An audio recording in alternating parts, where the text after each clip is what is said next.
क्या कभी आपने सोचा है कि बिहार की पावन धरती जहाँ गंगा मैया बहती है वहीं जन्म लिया है उस शेरे पंजाब ने, जिसने सिर्फ तलवार से नहीं बल्कि अपने साहस, अपनी बानी और बलिदान से इतिहास की दिशा बदल दी।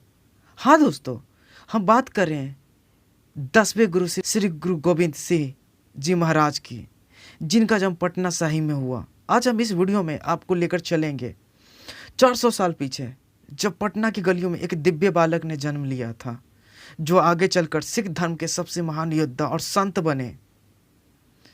चलिए शुरू करते हैं जन्म और प्रारंभिक जीवन से।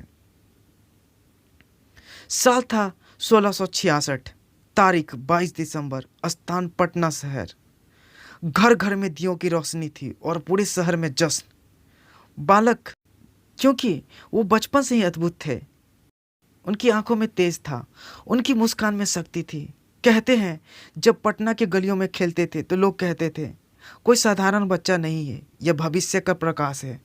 पटना साहिब की धरती पर ही उन्होंने तलवार चलाना सीखा, तीरंदाजी सीखी और साथ साथ ही कविता, शायरी और गुरुवाणी साधना भी की।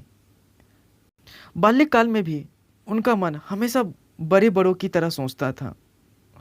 लोग उन्हें देखकर कहते थे ये बालक सिर्फ अपने परिवार का नहीं बल्कि पूरे भारत का रक्षक बनेगा।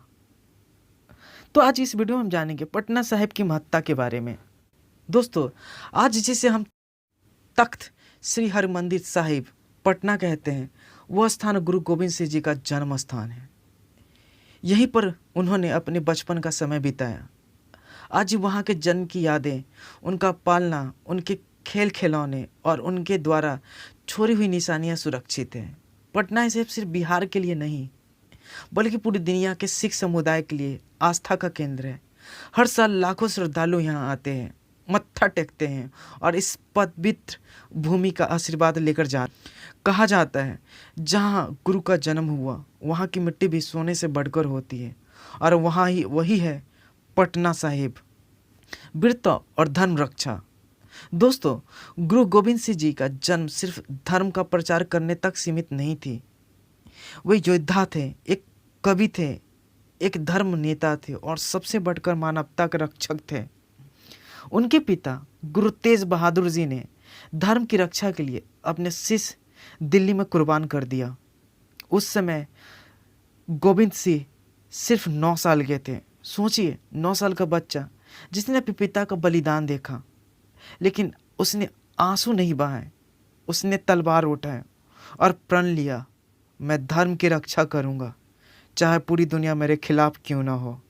आगे चलकर उन्होंने खालसा पंथ की स्थापना की, 5 प्यारों को अमृत दिया और कहा अब सिख सिर्फ भक्त नहीं बल्कि शेर होंगे।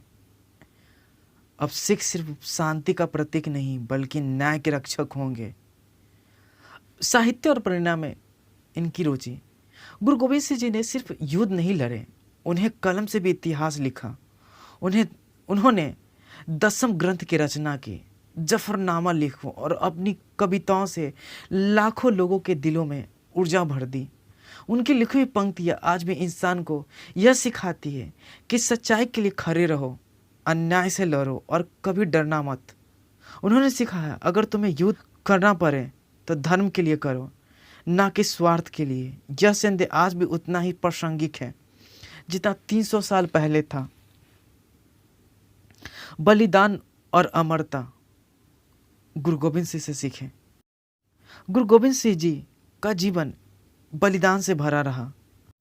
उन्होंने अपने चारों साहबजादों को खो दिया, 2 छोटे छोटे को सर हिंद की दीवारों में जिंदा चुनवा दिया गया और 2 बड़े बेटों को युद्ध भूमि में शहीद हुए। लेकिन फिर भी गुरु गोविंद सिंह डगमगाए नहीं।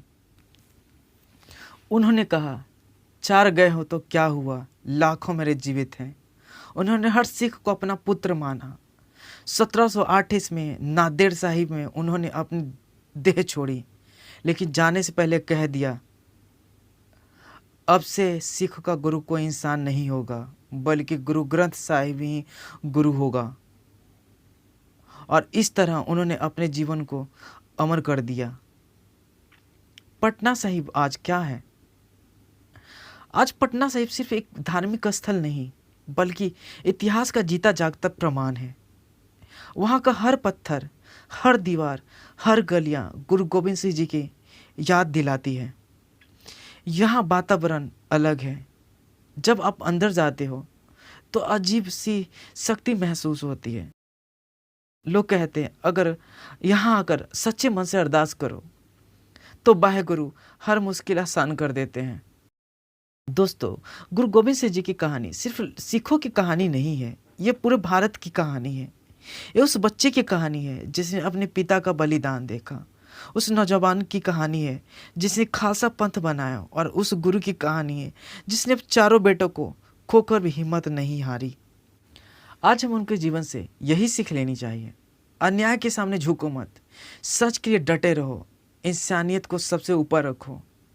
अगर आपको यह वीडियो पसंद आया हो तो इसे लाइक कीजिए, शेयर कीजिए और चैनल को सब्सक्राइब करना मत भूलिए। कमेंट में लिखिए वाहे गुरु जी खालसा, वाहे गुरु जी फतेह।